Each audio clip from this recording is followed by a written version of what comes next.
Hello everyone. Welcome to this tutorial. In this video, I'm going to show you how to become an Excel master and land a high-paying job. So, why wait? Let's dive into our full course videos that will take you from beginner to master. Feel free to take a screenshot of this, and we'll start learning in just a moment. Let's get started.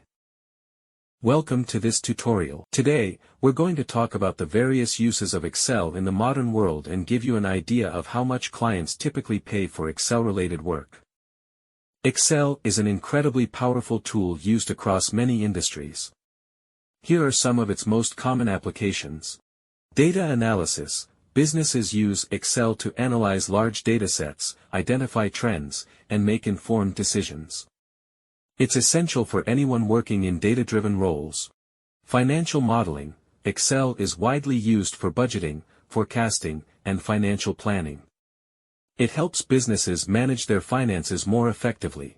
Reporting. Creating professional reports is easy with Excel. From sales reports to performance metrics, Excel makes it simple to present data in a clear and concise manner. Inventory management. Companies use Excel to keep track of inventory levels, orders, and supply chain logistics. It helps ensure that everything runs smoothly and efficiently. Automation. With the help of VBA, Visual Basic for applications, you can automate repetitive tasks, saving time and reducing errors. Now, let's talk about the financial aspect. The amount clients are willing to pay for Excel-related work can vary widely based on the complexity and scope of the project. Here are some general ranges. Basic tasks. For simple tasks like data entry or basic formatting, clients might pay around $10 to $25 per hour. Intermediate tasks. For tasks like creating charts, basic data analysis, and reporting, rates can range from $25 to $50 per hour. Advanced tasks. For complex data analysis, financial modeling, or VBA automation, clients are often willing to pay $50 to $100 or more per hour. Upon opening Excel, on the left-hand side is the main menu, featuring tabs such as Home, New, Open, Account, and Options. The Home tab have Creating New Workbook option, recently opened workbooks. New tab, offering options to start from templates or a blank workbook, catering to various project needs. The Open option simplifies access to existing Excel files directly from PC or OneDrive. At the bottom of the interface lies the Account option, facilitating connectivity to your Microsoft account, granting access to Office products and cloud services. In Options we can get settings for Excel. We will cover this in later videos.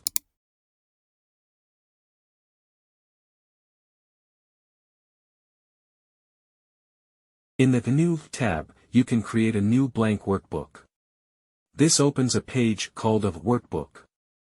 At the top of the workbook, you'll find different options called tabs, such as Home, Insert, Page Layout, and more. Each tab contains various tools related to its function. These tools are organized into groups like clipboard, fonts, alignment, and numbers in tabs. We have the name box below these tools, which displays the currently selected cell.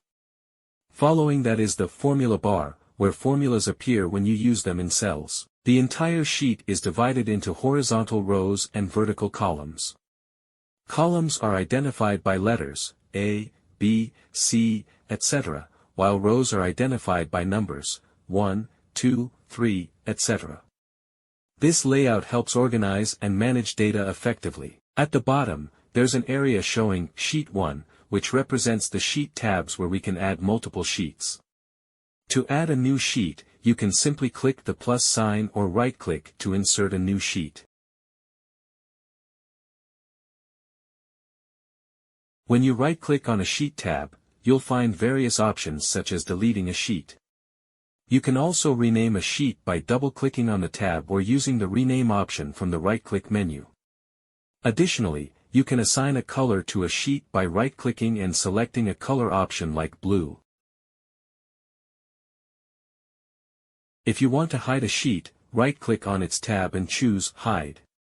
To unhide a sheet, right-click on any visible sheet tab, select Unhide, and choose the sheet from the dialog box that appears. You can rearrange sheets by clicking and dragging them to a new position. In the bottom right corner, there's a zoom option that allows you to zoom in or out of your sheet to adjust the view as needed.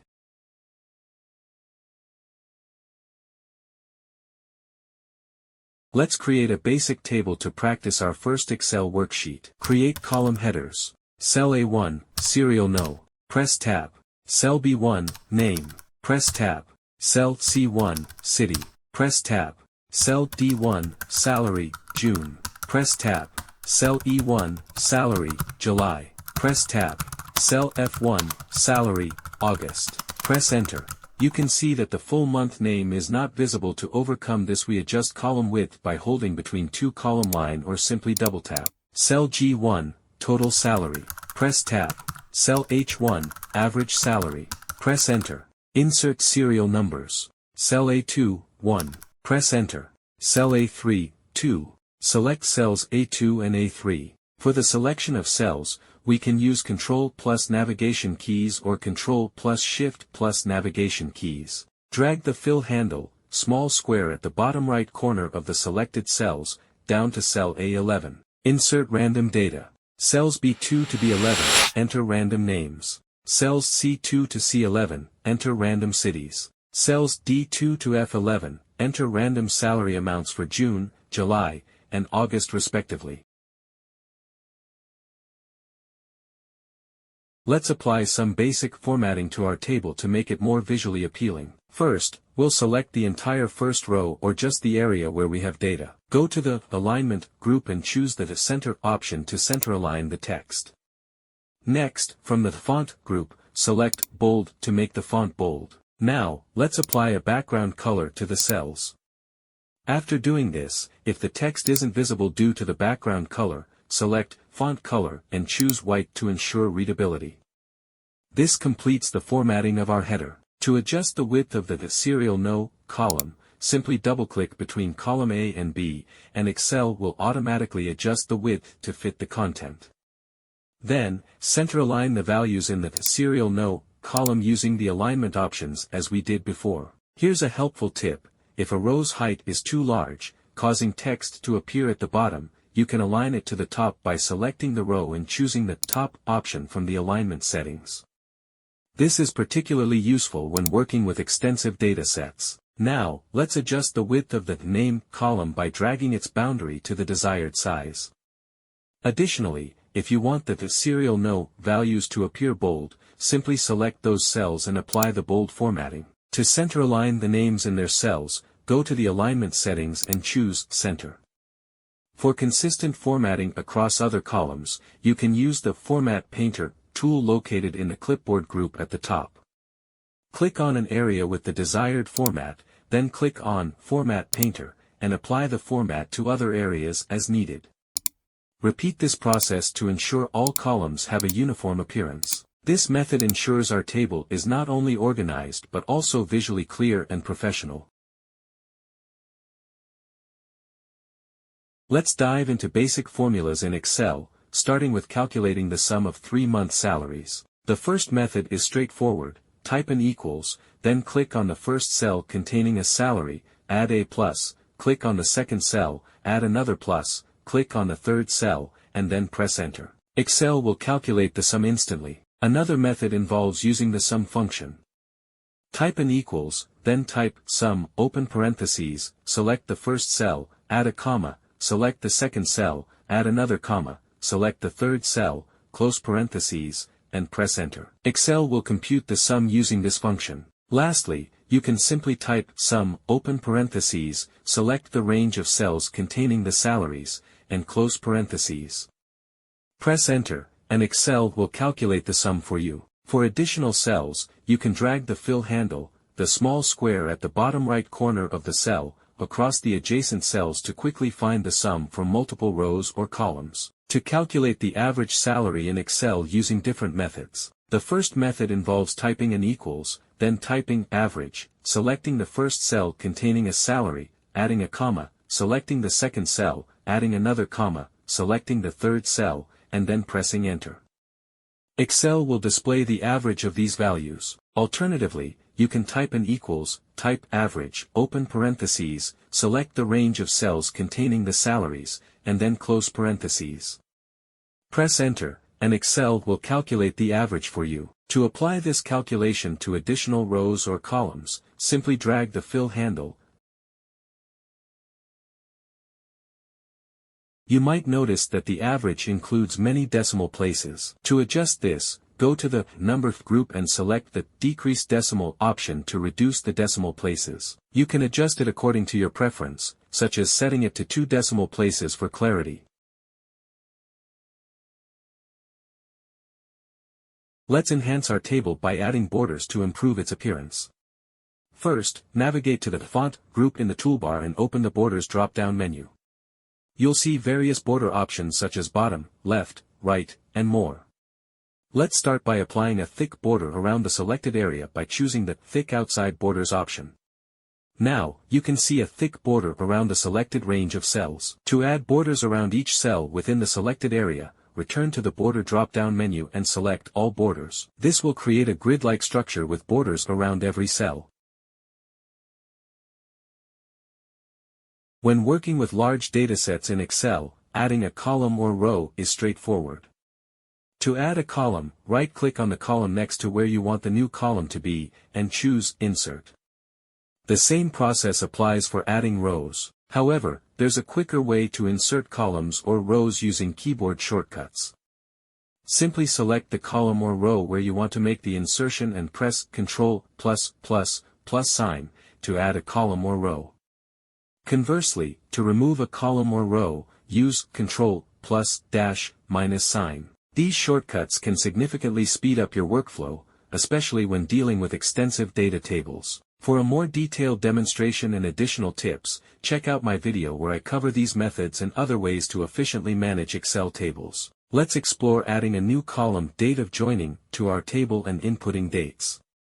If any cells show errors, let's clear them and re-enter the dates to ensure the issue is resolved. Sometimes errors may persist, but for now, we'll proceed with the correct entries. Now, let's focus on customizing the date format. To do this, go to the Number group and click on More Number Formats at the bottom. A window will appear where you can choose from various date formats. Select the format that suits your preference and click OK. Our table is now formatted with dates in a customized style. For further practice and to explore different methods, try experimenting with adding columns, managing errors, and applying various date formats using the techniques we've discussed. Practice makes a person perfect. As we've done a lot of work, it's essential to save our Excel file. To do this, we'll use the keyboard shortcut Ctrl+S. This will open a window titled Save As.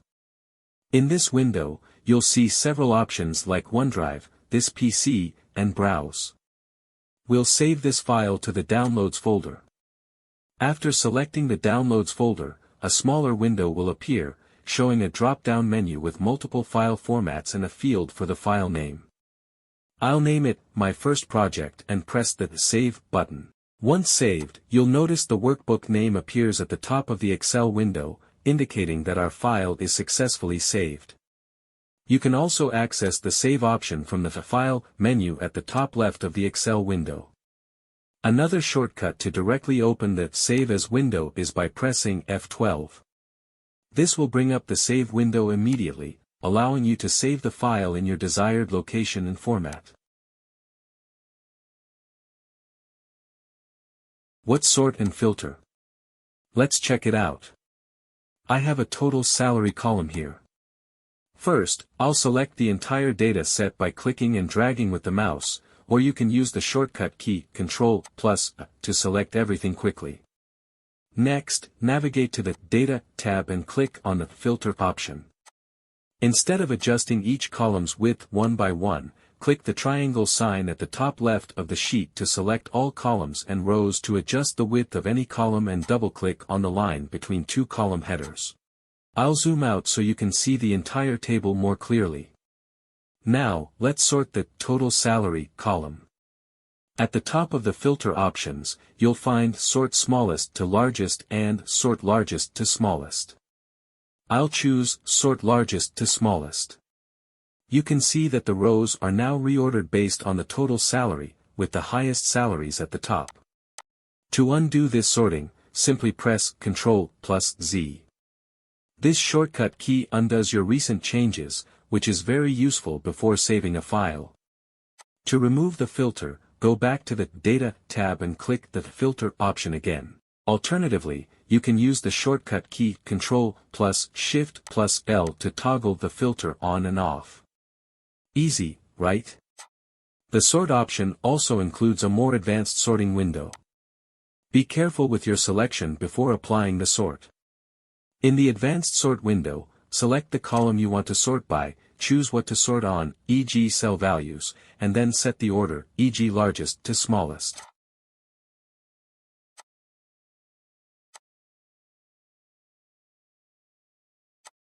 Let's apply the Advanced Sort again. This time, you can see the selected range isn't defined correctly. I'll sort the name column in A to Z order. Notice that John is still at the top because we didn't select the entire range accurately. It wasn't included in the sort range. What is conditional formatting? Let's explore. We'll use the total salary column to demonstrate, which should be easy to understand. Start by selecting the cells containing the salary values. Go to the Home tab and find the Styles group. Within this group, locate the Conditional Formatting drop-down menu, which offers several formatting options. First, let's apply a color scale. Choose any scale you prefer. This will apply colors to the cells based on their values. The largest value will be assigned a dark red color, gradually transitioning to lighter shades for lower values. Next, let's apply another formatting to the Salary, July, column using Highlight Cells rules. Here, you'll find options such as greater than, less than, and more. I'll demonstrate greater than. Enter a value like 1500. This formatting will highlight cells where the salary for July exceeds 1500. Another useful option is equal to, also found under Highlight Cells rules. Enter a value, for instance, 1200. This will highlight cells where the salary for July equals 1200. I've shown you 3 types of conditional formatting today. You can practice using the other options available in the Conditional Formatting drop-down for further customization. I've previously shown you a shortcut for adding rows, and I've just added 2 rows. Now, let's select the first row. These are the cells above the table. Navigate to the Alignment group under the Home tab. Here, increase the font size and enter the heading for our table, Employee Record Details. Here's an important tip: if you prefer not to merge cells but still want to center-align text across multiple cells, here's an alternative method. Enter your heading or value, select the range where you want it centered. Now, press Ctrl+1. This will open the Format Cells window. Go to the Alignment tab, choose Center Across Selection from the horizontal drop-down, and press OK. This ensures your text is centered across the selected range without merging cells. These shortcuts can be handy, especially during interviews, so it's good to remember them. Next, let's format the heading. Apply borders, background colors, and font colors as I've explained previously. In Excel, under the Merge options, there's a drop-down menu. Let's explore the Merge Across option. This allows us to merge multiple cells across rows or columns, making them function as one large cell. It's useful for organizing data or creating titles that span multiple columns. Another useful tool is Wrap Text, located above the Merge options in the Alignment group.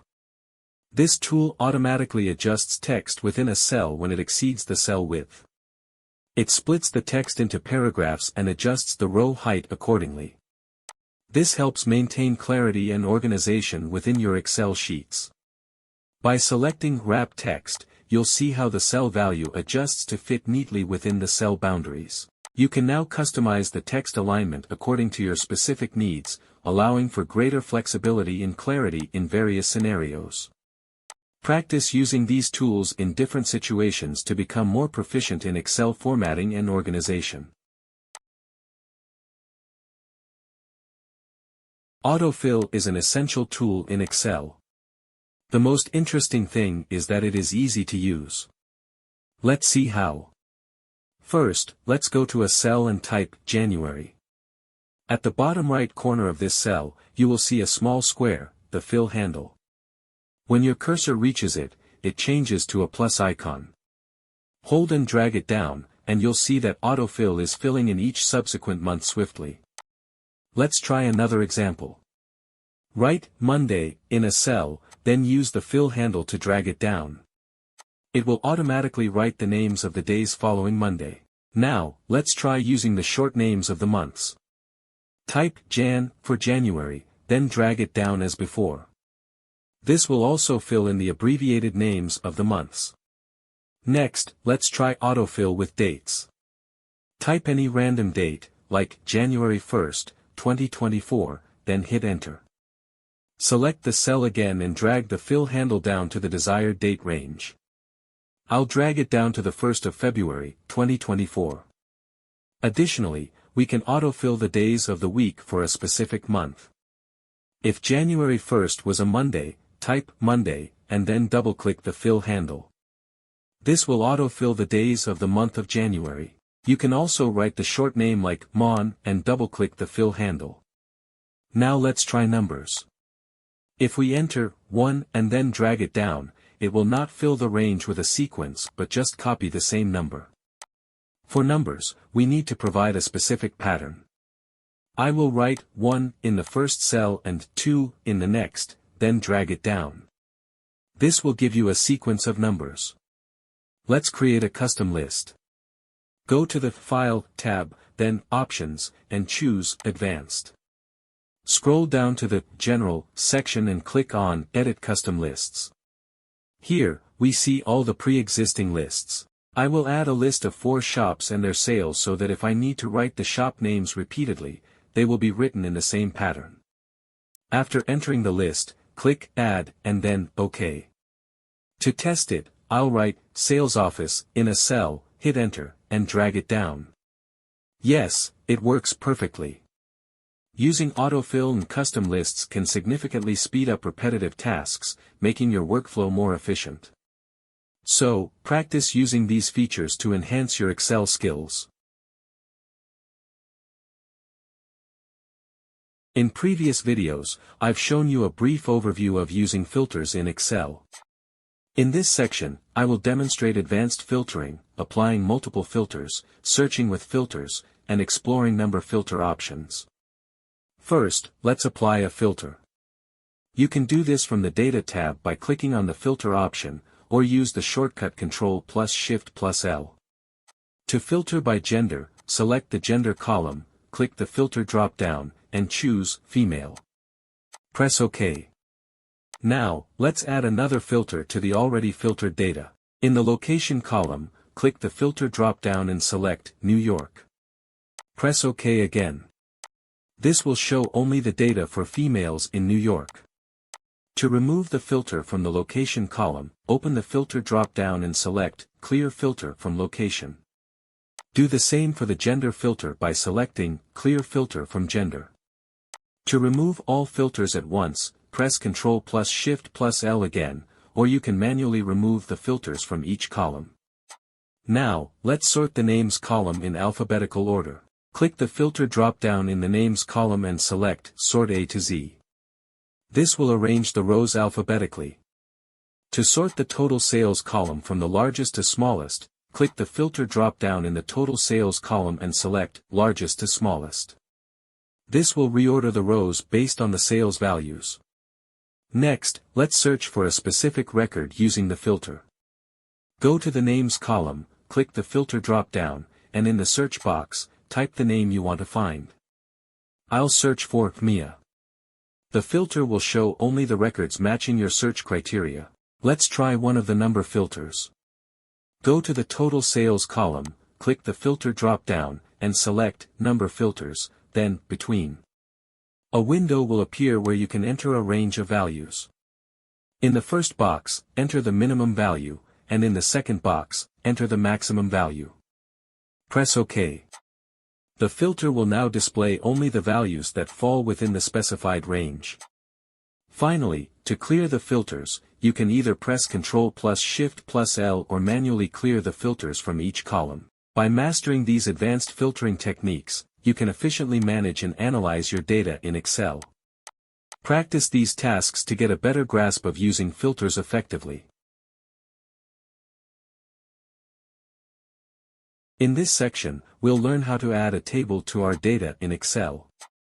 Adding a table is a great way to organize and analyze data efficiently.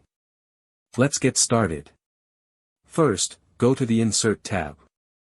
Here, you'll find the Table option. You can also use the shortcut Ctrl plus T to add a table. This action will open a small window where you need to specify the range of cells to include in the table. If the automatically selected range is incorrect, you can manually choose the range. Ensure that the My Table Has Headers checkbox is checked if your data includes headers, then press OK. Once the table is created, you'll see the Table Design tab appear in the ribbon. This tab offers various formatting options for your table. Let's explore some of these features. Table Styles. The Table Design tab provides multiple predefined table styles. These styles apply different colors and formatting to your table, making it visually appealing and easier to read. Choose any format that suits your needs. Banded Rows. This option alternates the shading of rows, which makes it easier to read the data across the table. Check the Banded Rows checkbox to enable this feature. Total Row. Adding a total row at the bottom of your table allows you to perform summary calculations like sum, average, and count. Check the Total Row checkbox to add this row. First Column. This option emphasizes the first column of your table, making it stand out. Last Column. Similar to the first column option, this emphasizes the last column of your table. Banded Columns. This option alternates the shading of columns. Filter Button. These buttons allow you to filter data within the table easily. Header Row. Make sure this checkbox is checked to keep your table headers intact and clear. This option ensures that the first row of your table is treated as the header row. Let's learn how to use slicers in Excel. Slicers are a powerful tool for filtering data in a table, making it easier to visualize and analyze specific information. Here's how to add and use slicers. Inserting slicers. First, ensure your data is formatted as a table. Click on the slicer option. This will open a window showing all the columns of your table. I will select the gender and location columns and then press OK. Adjusting slicers. After pressing OK, two slicer windows will appear, one for each selected column. You can adjust the height and width of these slicer boxes so they display correctly and fit nicely on your worksheet. Using slicers to filter data. To filter the table with these slicers, simply click on any value within the slicer. For example, if you click on a city name in the location slicer, the table will show only the data for that location. This is a very intuitive way to filter data. It's pretty useful, right? You can filter by gender in the same manner. Click on Male or Female in the gender slicer, and the table will display only the data for the selected gender. Selecting multiple slicer values. You can also select multiple values in a slicer. At the top of each slicer box, there is an option to select multiple items. Click on it to enable multi-selection. If you want to exclude certain values, simply unselect them. This will remove them from the filtered data, giving you more control over what you see in the table. Using slicers makes it incredibly easy to interact with and analyze your data. It's a visual and user-friendly method that enhances your data management capabilities. Practice using slicers with different columns and datasets to get a feel for how they can help you in your Excel projects. In this section, we will learn how to add images, icons, and shapes to an Excel file, either from online sources or your device. To add any image, icon, or shape, follow these steps. Go to the Insert tab and choose Illustrations. Here, you will see options for pictures, icons, and shapes. First, let's add an icon to our worksheet. Click on Icons, and a window will appear, where you can explore or search for specific icons. I will search for and select a money icon. Once you've selected your icon, click Insert. You can adjust the size and position of the icon as needed. If the default color of the icon doesn't suit your preference, you can change it using the Graphic Fill option under the Graphics Format tab. Next, let's learn how to add a shape to our worksheet. Go to the Insert tab, click on Illustrations, and select Shapes. Choose the shape you want to add. I will insert an arrow shape, but feel free to explore other shapes available. After inserting the shape, you can resize and position it as required. You can also change its color from the Shape Format tab, using options available in the Shape Styles group. To add an image, again go to the Insert tab, and click on Illustrations, then select Pictures. Since I don't have any images on my PC right now,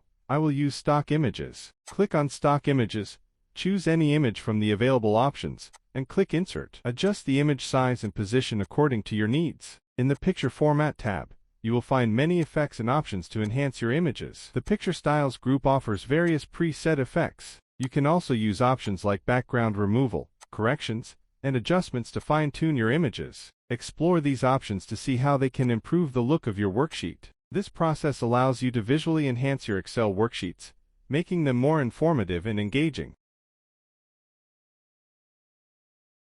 In this section, we will learn how to add hyperlinks to our worksheet. Follow these steps. First, filter the data to show only the New York location. Select the filtered cells containing New York data. Go to the Insert tab and click on the Link tool, or you can press Ctrl or L+K to open the Insert Hyperlink window. In the window, you have several options: existing file or web page, place in this document, create new document, and email address. I will use the existing file or web page option and paste the Wikipedia link for New York City. Now, if I click on any New York cell, it will open the browser and display the Wikipedia page. In the sheet to Names, select the name. First, copy the names to a new sheet column in the original sheet, and press Ctrl or L+K to open the Insert Hyperlink window again. This time, select Place in this document. Choose the name sheet and set the cell reference to AE1, as the names are in cell AE1. Now, when we click on a name in the original sheet, it will redirect us to the name sheet. Hyperlinks can be used for various purposes, such as linking to specific records, other sheets, or external resources. Experiment with these options to see how they can enhance your data navigation and presentation.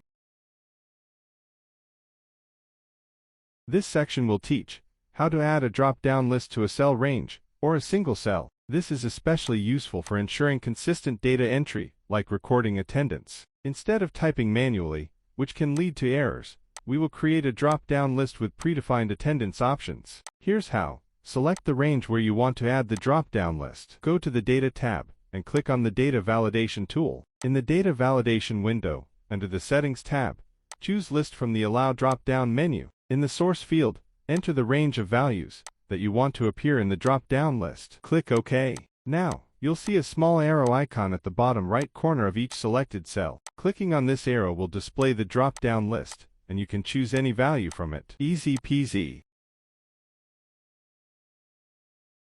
Hello everyone. In this tutorial, I am going to show you how to use the VLOOKUP function in Excel to look up values using two different examples. Here, I have a dataset. I want the name and total sales of employees to automatically appear in adjacent cells when I enter the serial number. To do this, I will use the VLOOKUP function.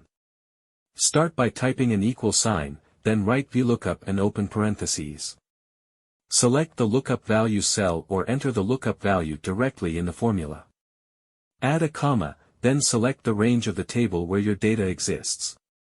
Add another comma and enter the column index, which is the column number of the data you want to display. Add a comma and choose true or false for an approximate or exact match, respectively. You can also use 1 for true and 0 for false. Close the parentheses and hit enter. For instance, entering serial number 7 displays the name, Chloe. For the total sales column, write VLOOKUP starting with an equal sign, choose the lookup value, the same serial number cell, keep the table index the same, and set the column index to 9. Use false or 0, close the parentheses, and press enter. In example 2, we will get the email and location using the serial number. You can use other criteria, like a name, to find the data. Start by typing an equal sign, then write VLOOKUP and open parentheses. Choose the lookup value and press F4 to lock the cell. Add a comma, select the table range and press F4 to lock it. Add a comma, specify the column number, and enter 0 for false. Close the parentheses. This formula is now reusable. Drag it to the next cell using the plus sign, and it will still show the email.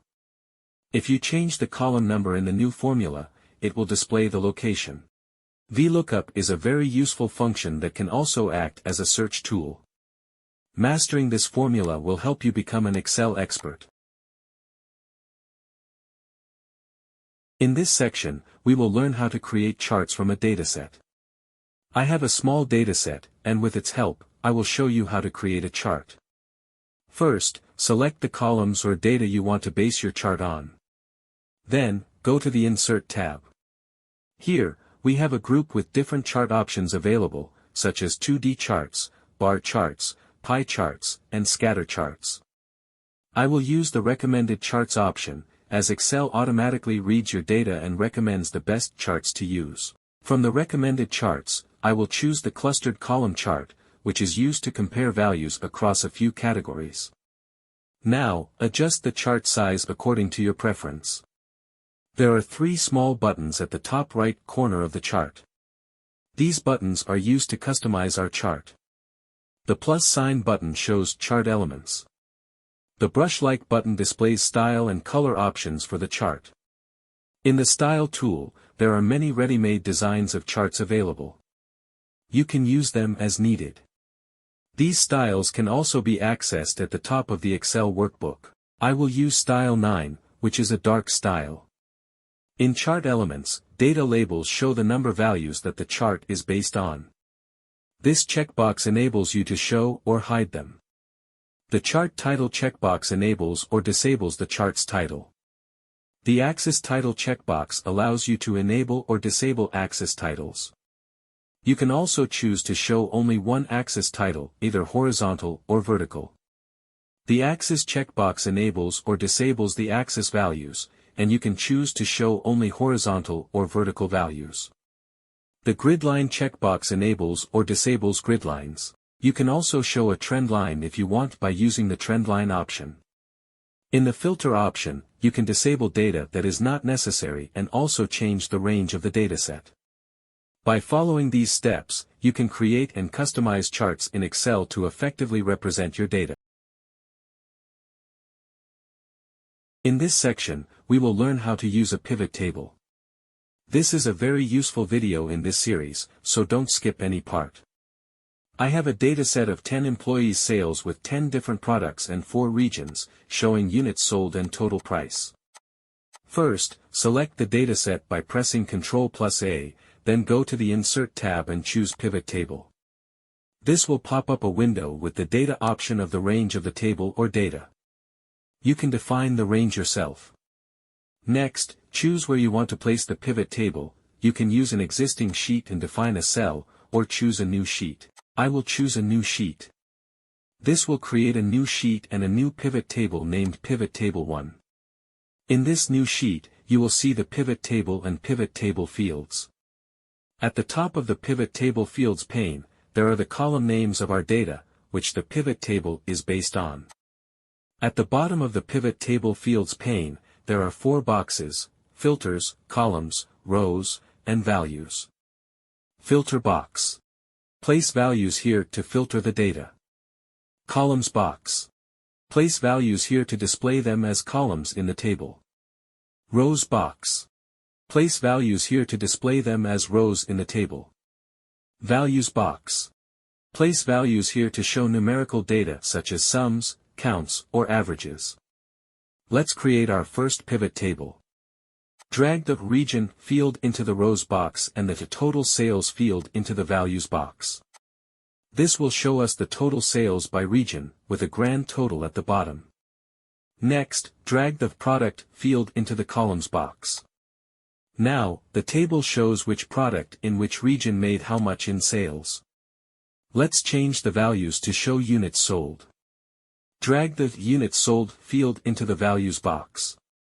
The table now shows how many times each product was sold in each region. To swap the data, drag the Product field to the Rows box and the Region field to the Columns box.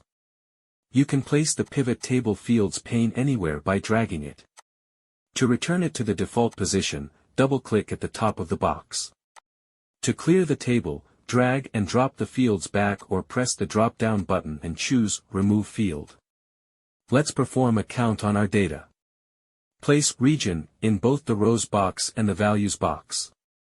This will show the count of each region, indicating how many times each region is repeated in the data. To double-check this, double-click on any value in the table. It will open a new sheet with only that region's values. You can select the range to verify the count. You can also enable the total row of the table, go to the column, and choose to count the results to see if they match. Now, delete that sheet and check the product count. Place Product in both the Rows and Values boxes. This will show the count of each product, indicating how many times each product is repeated. By following these steps, you can effectively use pivot tables to analyze and summarize your data in Excel.